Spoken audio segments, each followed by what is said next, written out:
Karaikudi சகாயமாதா matric மேல்நிலைப் பள்ளியில் தமிழர் திருநாளான பொங்கல் விழா சிறப்பாக நடைபெற்றது.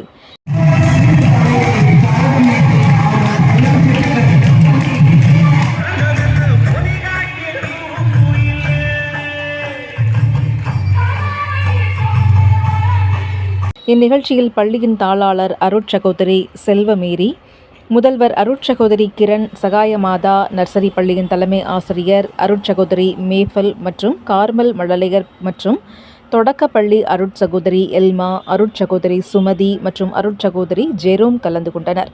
முன்னதாக சிறப்பு விருந்தினர்களை மாணவர்கள் மற்றும் ஆசிரியர்கள் மலர்தூவி வரவேற்றனர்.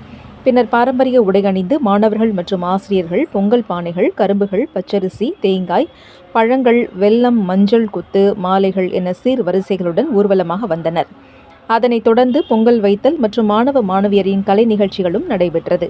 நிகழ்ச்சியின் முடிவில் வெற்றி பெற்ற மாணவ மாணவிகளுக்கு பரிசுகளும் வழங்கப்பட்டன.